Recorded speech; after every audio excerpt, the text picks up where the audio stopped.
أعوذ بالله من الشيطان الرجيم بسم الله الرحمن الرحيم وإذ أخذ الله ميثاق الذين أوتوا الكتاب لتبيننه للناس ولا تكتمونه فنبذوه وراء ظهورهم واشتروا به ثمنا قليلا فبئس ما يشترون لا تحسبن الذين يفرحون بما أتوا ويحبون أن يحمدوا بما لم يفعلوا فلا تحسبنهم بمفازة من العذاب ولهم عذاب أليم ولله ملك السماوات والأرض والله على كل شيء قدير صدق الله العظيم.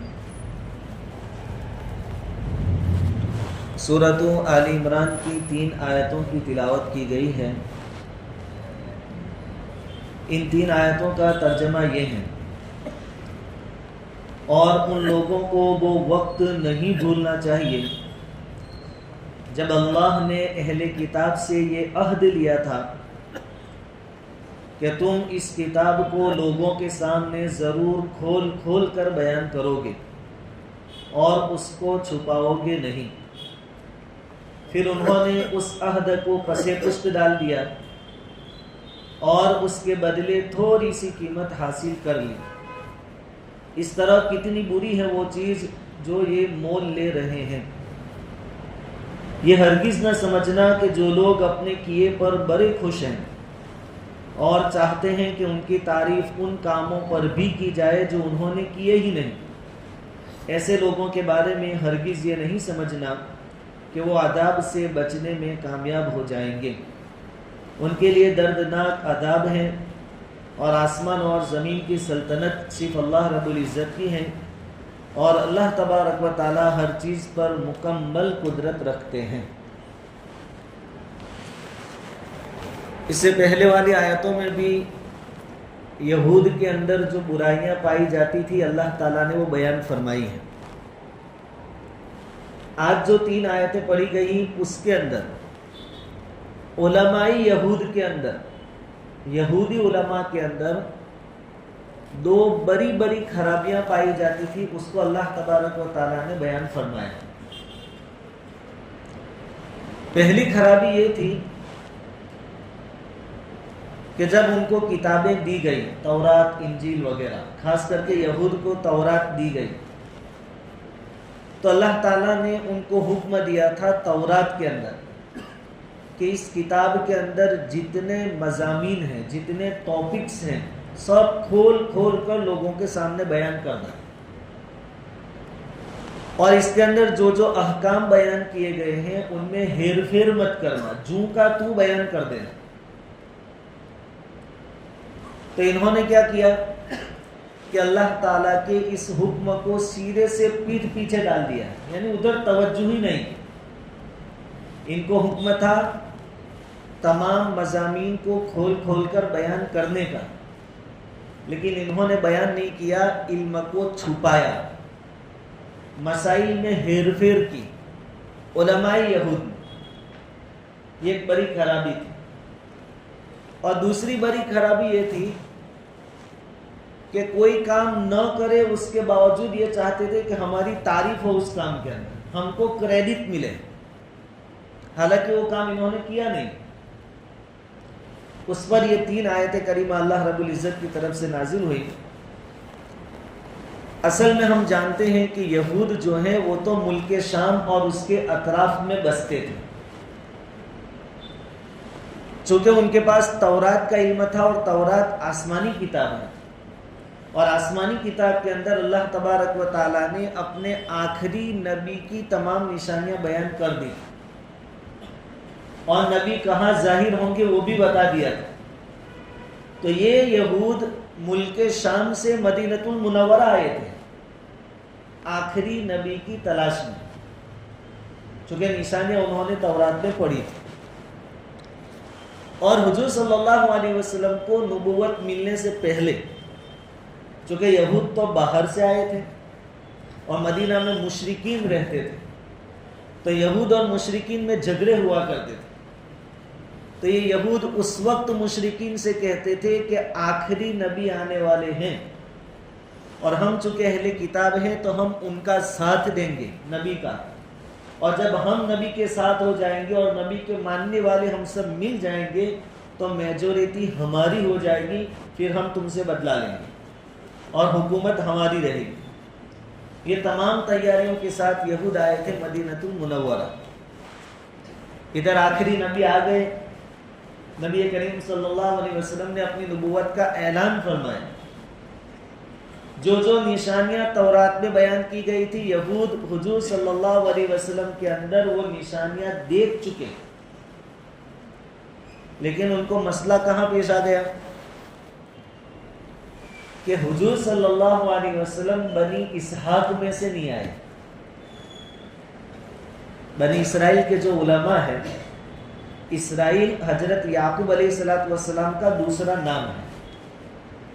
یعقوب علیہ السلام کی جو اولاد ہوئی وہ بنی اسرائیل کہلائے. ابن یعنی بیٹا, بنو یعنی اولاد, تو بنو اسرائیل کہلائے. بنی اسرائیل میں جتنے نبی آئے وہ تمام ان کا تعلق رہا حضرت عیسیٰ علیہ السلام سے, اور آخری نبی نبی کریم صلی اللہ علیہ وسلم جو تشریف لائے حضور کا تعلق رہا حضرت اسماعیل علیہ السلام کے سلسلہ نسب سے. تو ایک خاندان بدل گیا. تو نبوت کا جو شرف یہود کو حاصل تھا وہ چونکہ اب دوسرے خاندان میں چلا گیا تو ان کو اس کا بہت برا لگا, اور جانتے بوجھتے انہوں نے حضور صلی اللہ علیہ وسلم کی نبوت کا انکار کیا. اس پر اللہ رب العزت نے آیت کریمہ نازل فرمائی کہ تم ایسے خیال میں مت رہنا کہ ہماری پکڑ نہیں ہوگی, ہم پر عذاب نہیں آئے گا, تم پر عذاب آ کر رہے گا. مفسرین نے بلکہ محدثین نے امام بخاری رحمۃ اللہ علیہ نے ایک واقعہ بخاری شریف میں نقل فرمایا ہے کہ ایک مرتبہ نبی کریم صلی اللہ علیہ وسلم نے یہودی علماء سے کوئی چیز پوچھی کہ دیکھو تو تمہاری تورات کے اندر اس کے بارے میں کیا لکھا ہے. تو یہودی اپنی کتاب لے کر آئے علماء, اور جو لکھا تھا اس سے غلط چیز بتا کر چلے گئے. اصل جو چیز تھی اس کو چھپایا اور غلط اور جھوٹی چیز حضور کے سامنے پیش کی, اور ایسا کر کے چلے گئے اور جاتے جاتے خوش ہو کر گئے کہ دیکھو ہم نے نبی کو, جو اپنے آپ کو نبی کہتا ہے, ان کو دھوکہ دے دیا. گویا ہماری زبان میں کہیں تو نعوذ باللہ نبی کو الو بنا دیا. تو ایسا خوش ہوتے ہوتے گئے. اللہ تعالیٰ فرماتے ہیں, اللہ تعالیٰ نے آیت کریمہ فی نازل فرمائی کہ یہ خوش ہونے کی بات نہیں ہے, تمہارے لیے بہت ڈرنے کی بات کہ تم نبی کو دھوکہ دینے کی کوشش کرتے ہو, تمہارا انجام برا ہوگا. ایسا مت سمجھنا کہ ہماری پکڑ نہیں ہو. اسی طرح جب شادی شدہ مرد اور شادی شدہ عورت زناکاری کریں, غلط کام کریں, تو ہماری شریعت میں حکم یہ ہے کہ ان کو رجم کر دیا جائے, یعنی پتھر مار مار کر ان کو ختم کر دیا جائے. تو یہی حکم تورات میں بھی تھا, ہو بہو یہی حکم رجم کا حکم تورات میں بھی تھا. اتفاق سے ایک مرتبہ ہوا یہ کہ یہودیوں کے اندر ایک شادی شدہ مرد اور ایک شادی شدہ عورت نے زناکاری کی. اب چونکہ علماء تو جانتے تھے کہ ان کی سزا تو رجم ہے, لیکن علماء جو تھے وہ پیٹ بھرو علماء تھے. وہ مسئلہ کون پوچھ رہا ہے وہ پہلے دیکھتے تھے. اگر مالدار ہے, پیسوں والا ہے, تو مسئلہ بالکل ہلکا پھلکا بتاتے تھے, اور اگر کوئی بیچارہ غریب ہوتا, کمزور ہوتا, تو مسئلہ بڑا سختی سے بتاتے تھے. اور ایسا کر کے ان کو کیا ملتا تھا, ہدیے ملتے تھے, تحفے ملتے تھے, اپنی دنیا سنوارتے تھے. تو یہ زناکاری کا واقعہ پیش آیا. اب علماء تو جانتے تھے کہ رجم کا مسئلہ ہے, تو ان کے دماغ میں ایک آئیڈیا آئی, ایک خیال آیا کہ دیکھو حضور جو ہیں صلی اللہ علیہ وسلم وہ یہ چاہتے ہیں کہ ہم سب ایمان میں داخل ہو جائیں. تو بہت بڑی بات ہے, حضور چاہتے ہیں کہ ہم سب ایمان میں داخل ہو جائیں. تو ہم کو راضی کرنے کے لیے حضور کچھ نہ کچھ ایسا کام ضرور کریں گے جس سے ہم کو خوش کر سکیں. تو چلو یہ جو رجم والا حکم ہے اور مسئلہ بڑے گھر کا ہے, تو ہم یہ مسئلہ حضور کے پاس لے جائیں. اب چونکہ حضور کو تو ہم کو راضی کرنا ہے تو کچھ ڈھیلا ڈالا فیصلہ حضور سنائیں گے ہمیں خوش کرنے کے لیے. کتنی بڑی بات ہے. تو ہم مسئلہ حضور کے پاس لے جاتے ہیں. خیر وہ لوگ حضور صلی اللہ علیہ وسلم کی خدمت میں حاضر ہوئے. اب جب سبھی یہودی ہیں جن کا معاملہ پیش آیا اور مسئلہ لے کر آنے والے بھی یہودی ہیں, تو حضور صلی اللہ علیہ وسلم نے ان سے پوچھا کہ بھائی ہمارے اسلام میں تو رجم ہے, شادی شدہ مرد اور عورت غلط کام کرے تو پتھروں سے ان کو سنسار کرنا ہے, ختم کرنا ہے. تمہاری تورات میں کیا ہے؟ تمہاری تورات میں رجم کا حکم نہیں ہے؟ حضور صلی اللہ علیہ وسلم کنفرم کروانا چاہتے تھے ان کے پاس.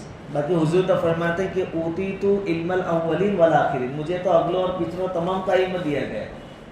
ممکن ہے حضور کو معلوم ہو کہ تورات میں رجم کا حکم موجود ہے. تو یہودی علماء نے کہا کہ نہیں, ہماری کتاب میں تورات میں رجم کا حکم نہیں. تو حضور صلی اللہ علیہ وسلم نے فرمایا کہ جاؤ کتاب لے کر آؤ. اب یہ یہودی علماء لینے گئے, وہ اندر باتیں کر رہے تھے کہ دیکھو تورات ہے سریانی زبان میں, عربی زبان میں نہیں ہے, اور محمد صلی اللہ علیہ وسلم کو سریانی زبان آتی نہیں. تو وہاں جائیں گے تو کہیں گے ہم کو کہ پڑھو کیا لکھا ہے, اور ویسے بھی حضور تو امی تھے, پڑھنا لکھنا آپ نہیں جانتے تھے. تو کہا کہ ہمیں ہی کہیں گے پڑھو کیا لکھا ہے. تو گئے, کتاب لے کر آئے اور زنا کاری کے جو احکام تھے وہ سب پڑھا اور بتایا کہ دیکھو حضور تورات میں ایسا لکھا ہے کہ کوئی ایسا غلط کام کرے تو ان کو 2-4 جوتے 2-4 تھپڑ مارے جائیں گے, ان کا منہ کالا کیا جائے اور گدھے پر بٹھا کر پوری بستی میں بھی گھمایا جائے. اتنی سزا تورات میں لکھی ہے. یہ کون کہہ رہے ہیں؟ یہود. اور جو عالم یہ پڑھ کر سنا رہا تھا اس نے یوں ہاتھ رکھا تھا, یوں کر کے پڑھتا ہوگا اور یہ ہاتھ یہاں رکھ چھوڑا تھا لکھان کے اوپر. حضرت عبداللہ بن سلام رضی اللہ تعالیٰ عنہ, وہ بھی پہلے یہودی تھے, مسلمان ہو گئے تھے, اور وہ اپنے زمانے میں تورات کے عالم سمجھے جاتے تھے, تورات پڑھی ہوئی تھی. انہوں نے دھیرے سے حضور سے کہا کہ حضور یہ آپ کے سامنے غلط بول رہے ہیں. اس نے جو ہاتھ رکھا ہے اس کو بولو ہاتھ اٹھا وہاں سے. حضور صلی اللہ علیہ وسلم نے فرمایا ہاتھ اٹھاؤ. پھر عبداللہ بن سلام سے کہا گیا پڑھو کیا لکھا ہے. کہا کہ یہ رہا رجم کا حکم. ان کے اندر بھی یہی لکھا ہے کہ شادی شدہ مرد اور شادی شدہ عورت غلط کام کرے تو ان کو سنسار کیا جائے گا, پتھر مار مار کر ختم کر دیا جائے گا. تو یہ تھی یہودی علماء کے اندر برائی کہ ایک تو جو احکام کھول کھول کر بیان کرنا تھا وہ بیان کیے نہیں, اور مسائل کے اندر انہوں نے کیا کر دیا, ہیر پھیر کر دیا. اور ایک خاص حکم یہ بھی تھا کہ آخری نبی کی جتنے اوصاف اور کمالات اور ان کی جتنی خوبیاں بیان کی گئی تھی حضور کی, ان کو حکم یہ تھا کہ لوگوں کے سامنے کھول کھول کر اس کو بیان کریں, واضح کریں. لیکن انہوں نے زیادہ تر ان کو چھپایا, بتانے کی بجائے چھپایا. بلکہ کوئی ہدایت کی تلاش میں ہوتا اور یہودی علماء کے پاس جا کر پوچھتا کہ دیکھو یہ محمد اپنے آپ کو آخری نبی کہتے ہیں, تمہاری تورات میں جو آخری نبی کا ذکر ہے تو کہاں ہے, تو کہیں یہی وہ تو نہیں ہے وہ. تو یہود کیا کہتے کہ نہیں یہ نہیں ہے, وہ دوسرے آئیں گے, ان کی بات نہیں ہے تورات. ایسا کر کر جھوٹ پھیلاتے تھے. اللہ رب العزت نے ان کی پکڑ فرمائی کہ تم آپس میں یوں کہتے ہو کہ دیکھو ہم ایسی چال بازیاں کرتے ہیں لیکن ہمارا کوئی کچھ بگاڑ سکتا نہیں, اور ہماری ہوشیاری کوئی پکڑ نہیں سکتا ہے, ہم اتنے ہوشیار ہیں. تو کہا کہ اللہ رب العزت فرماتے ہیں کہ میں سب جانتا ہوں, اور تمہاری بات آگے چل کر تم کو معلوم ہو جائے گی کہ تمہارا انجام کیا ہوتا ہے. ایک بات یہ, بعض مفسرین فرماتے ہیں کہ منافقین جو تھے ان کے سامنے جب جہاد کے لیے تقاضا رکھا جاتا کہ بھائی فلاں جگہ جہاد میں جانا ہے, اب چونکہ منافقین جو تھے وہ سچے پکے مسلمان تو تھے نہیں, آخرت پر ان کا کوئی یقین تو تھا نہیں, وہ تو فائدے کے لیے اور نقصان سے بچنے کے لیے اپنے آپ کو مسلمان ظاہر کرتے تھے کہ بھائی مدینہ میں رہنا ہے, مسلمانوں کا غلبہ ہے, تو اپنی جان مال کی حفاظت اسی میں ہے کہ اپنے آپ کو مسلمان کہیں, اور مشرکین مکہ وغیرہ سے مال لینا ہے, فنڈ لینا ہے, تو ان سے ہم کہیں گے کہ ہم تمہارے جیسے ہیں. تو جب ان سے جہاد کے بارے میں کہا جاتا تو وہ حضور کے پاس آتے اور کیا کہتے کہ حضور ہمارا بہت جی کر رہا ہے کہ آپ کے ساتھ جہاد میں آئیں، لیکن کیا کریں، کوئی کہتا میری لڑکی بہت بیمار ہے، کوئی کہتا کہ حضور میں تو اکیلا رہتا ہوں، اگر میں جہاد میں آ گیا تو میری بیوی گھر پہ اکیلی رہ جائے گی، اور آپ ہی کا تو حکم ہے کہ بیوی کو اور عورتوں کو گھر میں اکیلا چھوڑ کر نہیں جانا چاہیے، ورنہ جہاد میں آنے کا میرا بہت جی کرتا ہے، بہت طرف ہے میرے دل میں، ایسا کہتے ہیں۔ کوئی کہتا میری والدہ کی خدمت کا مسئلہ ہے، اور قسمیں کھاتے کہ خدا کی قسم ورنہ میں بالکل تیار ہوں۔ اب حضور صلی اللہ علیہ وسلم تو ان کی باتوں کو مان لیتے ہیں، پھر مسلمانوں کی جماعت جہاد کے لیے روانہ ہوتے، جب وہ مسلمان چلے جاتے تو یہ منافق جمع ہوتے مدینہ میں، اور پھر ہنستے اور مذاق اڑاتے کہ ہم نے کیسا ان کو الو بنایا، دیکھو، اور ہم یہاں اطمینان سے بیٹھے ہیں اور وہاں بیچاروں کو مار پڑ رہی ہوگی، وہاں وہ زخمی ہو رہے ہوں گے، مر رہے ہوں گے، اور ہم بچ گئے۔ اور جب جہاد سے حضور صلی اللہ علیہ وسلم اور مسلمان واپس آتے تو یہ لوگ دیکھتے کہ یہ تو کامیاب ہو کر آئے، تو پھر فٹافٹ حضور کی خدمت میں حاضر ہوتے اور پھر کہتے کہ ہم چاہے مدینہ میں رہیں لیکن ہمارا دل تو آپ کے ساتھ اٹکا ہوا تھا، ہم نے دعائیں بھی بہت کی، ہم بہت فکر مند تھے، راتوں کو ہم کو نیند نہیں آتی تھی، ہم کھانا نہیں کھاتے تھے کہ جماعت میں نام لکھوا دیا پھر بھی میں نہیں جا سکا، میرا دل جماعت میں اٹکا ہوا تھا۔ منافقین ایسا کہتے تھے۔ پھر حضور صلی اللہ علیہ وسلم کا چونکہ ظاہر پر فیصلہ ہوتا ہے، حضور ان سے تعارض نہیں کرتے تھے، ان کو ان کے حال پر چھوڑ دیتے تھے۔ اللہ رب العزت نے ان کی پول کھولی ہے ان آیتوں کے اندر کہ تم کیا سمجھتے ہو، تم جھوٹ بول کر اللہ کو اور اس کے رسول کو گمراہ کرے ہو، ایسا سمجھتے ہو؟ منافقین کے بارے میں سورہ بقرہ پہلے پارے میں بھی اللہ تعالیٰ نے فرمایا ہے وَمِنَ النَّاسِ مَن يَقُولُ آمَنَّا بِاللَّهِ وَبِالْيَوْمِ الْآخِرِ وَمَا هُمْ بِمُؤْمِنِينَ يُخَادِعُونَ اللَّهَ وَالَّذِينَ آمَنُوا، کہ وہ اپنے حساب سے یوں سمجھتے ہیں کہ ہم اللہ کو بھی دھوکہ دے رہے ہیں، ایمان والوں کو بھی دھوکہ دے رہے ہیں۔ وَمَا يَخْدَعُونَ إِلَّا أَنفُسَهُمْ، اللہ تعالیٰ فرماتے ہیں کہ تم کسی اور کو دھوکہ نہیں دے رہے ہو، اپنے آپ کو تم نے دھوکہ دیا ہے۔ وَمَا يَخْدَعُونَ إِلَّا أَنفُسَهُمْ وَمَا يَشْعُرُونَ، تم سمجھتے نہیں ہو کہ تم کسی کو نہیں، خود کو نقصان پہنچا رہے ہو، خود کو دھوکہ دے رہے ہو۔ خیر، تو ان منافقین کے بارے میں بھی یہ آیت کریمہ نازل ہوئی کہ تم کسی کو دھوکہ نہیں دے رہے ہو، خود اپنے آپ کو دھوکے میں رکھ رہے ہو۔ تو ان آیتوں کے اندر یہ بات بیان کی گئی کہ اہل کتاب کو، علماء یہود کو یہ حکم تھا کہ مسئلہ جب بھی پوچھا جائے بالکل واضح طور پر اس کو بیان کر دیا جائے، حضور کے جتنے اوصاف، آخری نبی کی جتنی تعریف بیان کی گئی ہے لوگوں کے سامنے بیان کی جائے، لیکن انہوں نے اس حکم کے سامنے آنکھیں بند کر لی اور پشت پیچھے ڈال دیا، یعنی اس حکم کی طرف دھیان ہی نہیں دیا بلکہ حق کو چھپایا۔ تو اللہ تعالیٰ نے ان کی پکڑ فرمائی اور ان کو دھمکایا اور وارننگ دی کہ تمہارا انجام برا ہونے والا ہے۔ اس کے ضمن میں اس امت کے علماء کے لیے بھی حکم ہے کہ کوئی شرعی مسئلہ کوئی پوچھے اور اگر اس کو معلوم ہے تو عالم کے لیے اس مسئلے کا جواب دینا ضروری ہے۔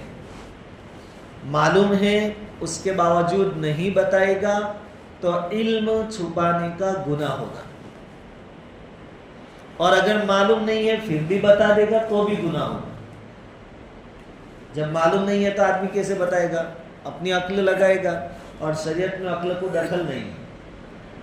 تو کسی سے مسئلہ پوچھا گیا، وہ جانتا ہے تو اس کے لیے مسئلے کو بتانا ضروری ہے۔ ہاں، کبھی کبھار ایسا ہوتا ہے کہ مسئلہ بتا دینے سے بستی میں یا علاقے میں فتنہ ہونے کا اندیشہ ہوتا ہے کہ اگر یہاں مسئلہ کھول کر بیان کیا گیا تو لڑائی جھگڑے ہوں گے، تو ایسے وقت میں خاموش رہنا عالم اور مفتی کے لیے جائز ہے۔ کچھ مسئلے ایسے ہوتے ہیں تو ایک آدھ پارٹی آ کر تقاضا کرتے ہیں مفتی صاحب تمہیں بولتا نہ تھی، تو کبھی کبھار کیا رہنا پڑتا ہے، خاموش بھی، اور جائز ہے۔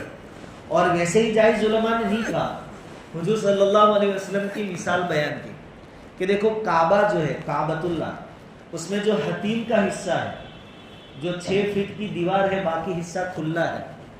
حضور صلی اللہ علیہ وسلم نے ماں عائشہ رضی اللہ تعالیٰ عنہ سے فرمایا تھا کہ عائشہ، یہ بھی حتیم جو ہے یہ بھی کعبہ کا حصہ ہے، آج بھی اگر کوئی حتیم کے اندر نماز پڑھتا ہے اس کو کعبہ کے اندر نماز پڑھنے کا ثواب ملے گا۔ تو حضور نے فرمایا تھا کہ عائشہ، میرا جی چاہتا ہے کہ کعبے کی اج سر نو تعمیر ہو، پھر سے باندھکام کریں ہم کعبے کا اور حتیم کو اندر لے لیں، اور تمہاری قوم نے عائشہ ایک دروازہ رکھا ہے اور وہ بھی بہت اونچا رکھا ہے، اس کی وجہ کیا کہ کوئی بھی آدمی سیڑھی کے بغیر چڑھ نہ سکے، اور جب سیڑھی لگانی پڑے گی تو سیڑھی جس کے کنٹرول میں ہوگی اس کی بات چلے گی، تو یہ جس کو چاہیں وہی سیڑھی کے ذریعے داخل ہو سکتے ہیں۔ میں یہ چاہتا ہوں کہ دروازہ نیچا کر دوں اور 2 دروازے کر دوں، ایک ادھر ہے تو سامنے ایک دوسرا دروازہ، کہ یہاں سے لوگ داخل ہوں اور وہاں سے باہر نکل جائیں۔ اب یہ بھی تو مسئلہ ہے کہ بھائی حتیم کعبہ کا حصہ ہے، اس کو اندر لینا ہے، لیکن حضور صلی اللہ علیہ وسلم نے آگے کیا فرمایا کہ عائشہ یہ لوگ ابھی ابھی ایمان لائے ہیں، مجھے اس بات کا ڈر لگتا ہے کہ اگر میں نے یہ کام کیا تو یہ لوگ کہیں گے کہ محمد تو اپنی منمانی کرتے کعبے کو بھی توڑ دیا، لوگ بدگمان ہو جائیں گے، تو لوگوں کو بدگمانی سے بچانے کے لیے حضور نے یہ پروگرام رد رکھا، کینسل کیا۔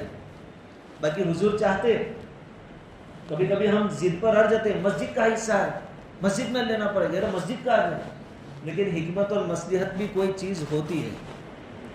تعلیم اور مفتی کے لیے مسئلہ یہ ہے کہ اگر فتنے کا ڈر ہو تو وہ خاموش بھی رہ سکتا ہے۔ حضور صلی اللہ علیہ وسلم آپ تو سردار تھے، آپ کہتے تو کوئی انکار نہ کرتا، اور 2-5 انکار کرتے ان کا کچھ چلتا بھی نہیں، میجورٹی ہماری تھی، حکومت حضور کی تھی، صحابہ کرام تھے، پھر بھی حضور نے اس وجہ سے کہ کہیں یہ لوگ بدگمان نہ ہو جائے حتیم کو باہر رکھا۔ پھر اس میں ہمارے لیے خیر ہو گئی کہ غریب سے غریب آدمی بھی اگر حج عمرہ کے لیے جاوے تو کعبے میں تو داخل نہیں ہو سکتا، وہ تو پھر سعودی والے جو چاہے وہی داخل ہوگا، لیکن حتیم میں کوئی بھی داخل ہو سکتا ہے۔ الحمدللہ ہم میں سے بہت ساروں کو اللہ تعالیٰ نے یہ توفیق اور یہ نعمت عطا فرمائی ہے کہ کعبے کے اندر حتیم کے اندر ہم لوگ نماز پڑھ کے آئے ہیں۔ اللہ تعالیٰ ہر ایک کو دولت سے مالا مال فرمائے۔ خیر، بات ہے یہودی علماء کی کہ علم تو تھا لیکن عمل نہیں تھا، تو ان کی مثال ایسی ہے جیسے سورہ جمعہ میں اللہ تعالیٰ نے فرمایا مثل الذین حملوا التوراۃ ثم لم يحملوها كمثل الحمار يحمل اسفارا، کہ مثال ان لوگوں کی جن کو تورات دی گئی، تورات جنہوں نے لی قبول کی، ثم لم يحملوها، پھر اس پر عمل نہیں کیا، تو یہ تو ایسا ہے جیسے گدھے کے اوپر کتابیں رکھ دی۔ اب گدھے کے اوپر کتنی بھی کتابیں رکھ دو گدھا پڑھے گا اس کو، اور پڑھے گا نہیں تو کتابوں سے گدھے کو کوئی فائدہ ہونے والا نہیں۔ تو اللہ تعالیٰ فرماتے ہیں کہ یہودی علماء اور گدھے دونوں سب سرکے ہیں کہ علم تو ہے لیکن عمل نہیں ہے۔ ہمارے لیے بھی اس میں تنبیہ ہے، وارننگ ہے، سمجھنے کی بات ہے کہ علم ہو لیکن عمل نہ ہو تو پھر ہم بھی علماء یہود جیسے ہو جائیں گے۔ اللہ تعالیٰ ہماری حفاظت فرمائے۔ اور دوسری خرابی کہ جو کام نہیں کیا اس پر ہماری تعریف ہونی چاہیے، ہم کو کریڈٹ ملنا چاہیے۔ آج کل ہمارے دیش میں تو یہی ماحول ہے، ہر چیز کی کریڈٹ لینے کے لیے لوگ بھاگ رہے ہیں، اوپر سے شروعات ہوتی ہے، ہر چیز کی کریڈٹ ہمیں چاہیے۔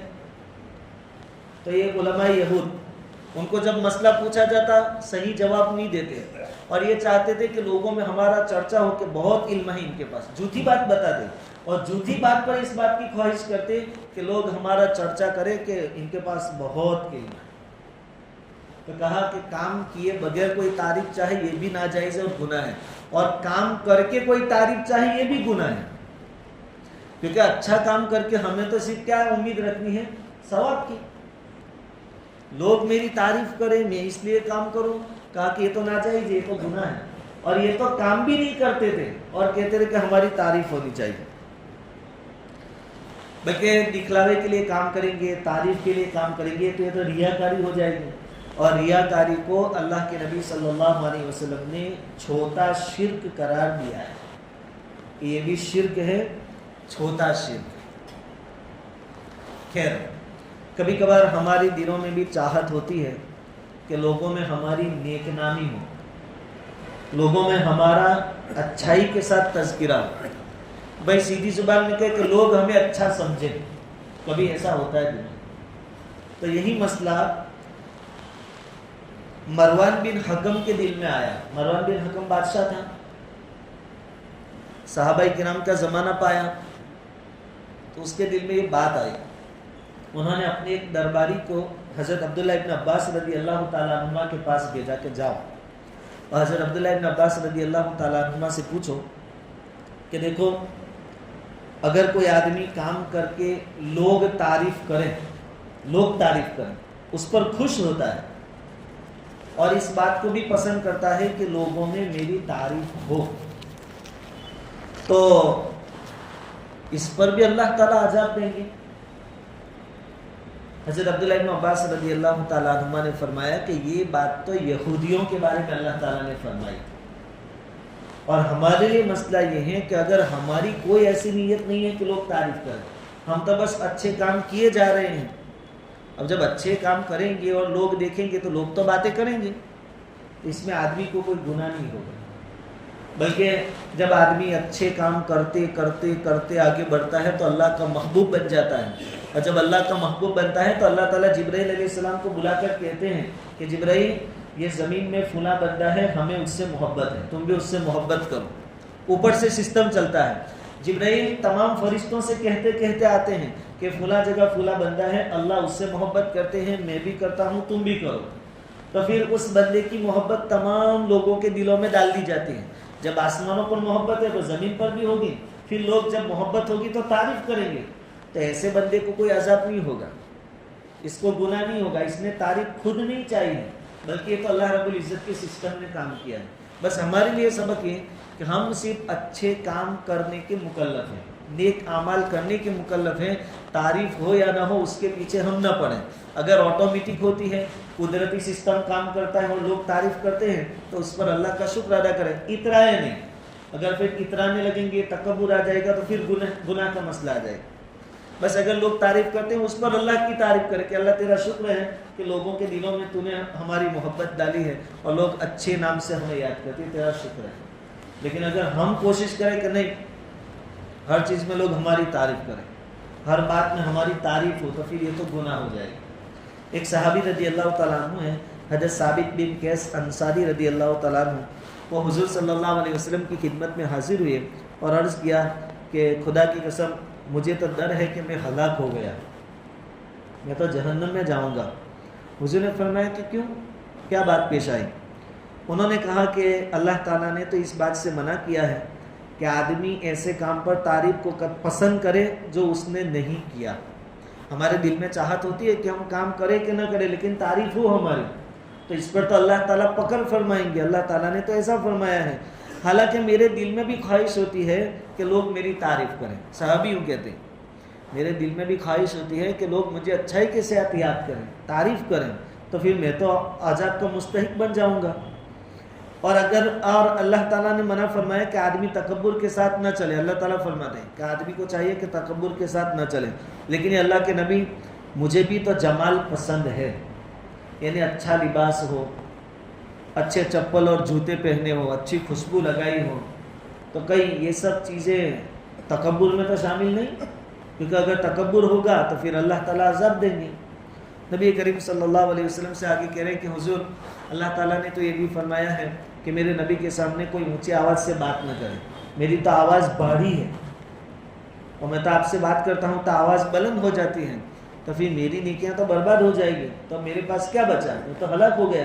اللہ کے نبی صلی اللہ علیہ وسلم نے فرمایا کہ تم اطمینان رکھو، میں تم کو خوشخبری دیتا ہوں کہ تم ساری زندگی عزت کے ساتھ گزارو گے، دنیا میں خوشخبری تمہارے لیے یہ ہے، اور تمہیں موت بھی شہادت والی ملے گی، اور تمہارا ٹھکانہ جنت ہوگا، کیونکہ تمہارے اندر یہ جو چیزیں ہیں، اچھے کپڑے پہننا، اچھے جوتے پہننا، اور لوگ اچھائی کے ساتھ یاد کریں، یہ دل میں خواہش، یہ کوئی غلط چیز نہیں ہے۔ تم اپنا دھندیرا نہیں پیتے کہ بھائی میری تعریف کرو، یا نقلی اپنے چاہت کھڑے نہیں کیے کہ میں آؤں تو کھڑے ہو جایا کرو، یا میری باتیں پھر اسٹیٹس پر رکھا کرو اور جہاں جاؤ میرا چرچا کرو، ایسے آدمی تم نے کھڑے نہیں کیے ہیں، تم تو اپنا کام کر رہے ہو، اور یہ خواہش ہر ایک کے اندر ہوتی ہے، تمہارے لیے نہیں ہے۔ تو یہ روایت لا کر مقصد یہ بتلانا ہے کہ مومن کو خطرہ ہونا چاہیے کہ کہیں جو کام میں نے نہیں کیا اس پر لوگ تعریف کریں اور میرے اندر اپنی بڑائی آ جائے، تکبر آ جائے، اور میں کہیں اللہ کے عذاب کا مستحق نہ ہوں۔ تو مومن تو اس سے ڈرتا ہے، لیکن یہود ڈرتے نہیں تھے اللہ تعالیٰ سے، بلکہ جری ہو جاتے تھے، ہمت سے اور جرأت سے کہتے تھے کہ بھائی ہماری تعریف ہونی چاہیے۔ منافقین جہاد میں نہیں آتے تھے، لیکن ہمیشہ ایک خواہش رکھتے تھے کہ ہماری لوگ تعریف کریں کہ یہ تو ان کے گھر پر عذر تھا، ورنہ یہ تو ہمیشہ جہاد میں آتا ہے، یہ تو بہت بہادر ہے، ایسی جھوٹی تعریف وہ لوگ پسند کرتے تھے۔ تو مومنوں میں اور غیر مومنوں میں یہ فرق ہے۔ خیر، آگے اللہ تعالیٰ فرماتے ہیں وَلِلَّهِ مُلْكُ السَّمَاوَاتِ وَالْأَرْضِ، آسمان اور زمین کی سلطنت صرف اور صرف اللہ کی ہے۔ تم یہ ہیلے بہانے کر کر کب تک زندہ رہو گے، کب تک موت سے بھاگو گے اور کب تک عذاب سے بچ سکو گے؟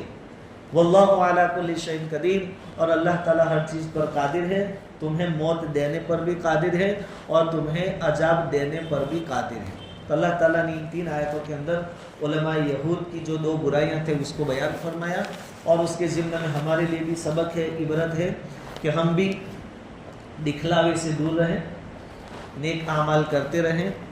کوئی شرعی مسئلہ ہمیں معلوم ہو اور کوئی پوچھے تو ہم اس کا جواب دیں، حکمت اور مصلحت کا تقاضا تو ہم خاموش بھی دیکھ سکتے ہیں، اور جو کام ہم نے نہیں کیا اس پر لوگ ہماری تعریف کریں اس کے لیے ہم کوشش نہ کریں، آٹومیٹک ہوتا ہے تو اللہ کی طرف سے اس میں کوئی پرابلم نہیں ہے۔